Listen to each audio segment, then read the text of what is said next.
Hello everyone, आप सभी का स्वागत है भाग्यवती सिंह यूट्यूब चैनल में। तो आप ये टॉपिक को देखकर समझ ही गए होंगे कि मैं विषय हिंदी कक्षा 9, 10, 11, 12 ये सभी क्लास में आपके महत्वपूर्ण है सभी क्लासों के लिए।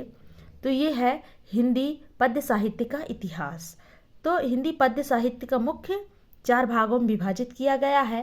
पहला है आदिकाल, वीरगाथा काल इसे कहा जाता है।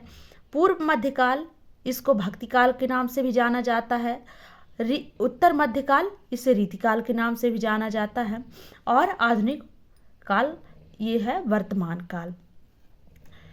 आदिकाल, जिसे वीरगाथा काल कहा गया है, और पूर्व मध्यकाल, इसे भक्तिकाल कहा गया है। और इसको 2 भागों में विभाजित किया गया है, सगुण काव्यधारा और निर्गुण काव्यधारा।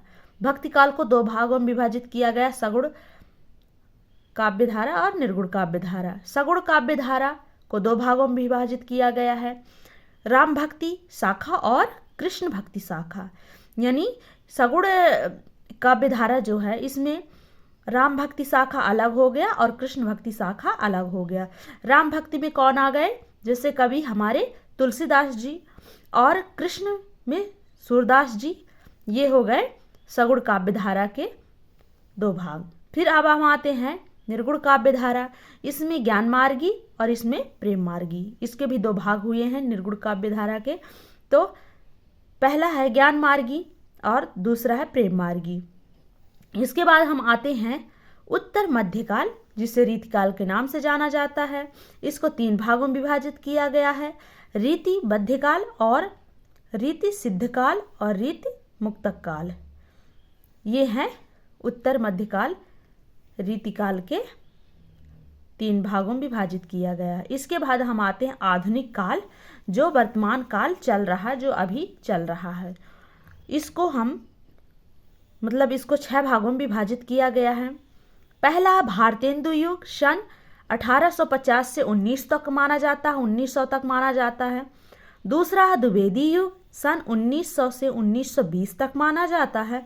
और तीसरा है छायावादी युग, सन 1920 से 1930 तक इसका कार्यकाल माना गया है।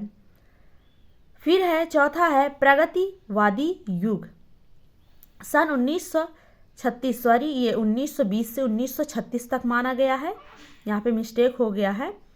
प्रगतिवादी युग 1936 से 1943 तक माना गया है। अब प्रयोगवाद युग जो है, प्रयोगवादी युग जो है, सन 1943 से 1950 तक। इसके बाद आती है नई कविता, सन 1950 से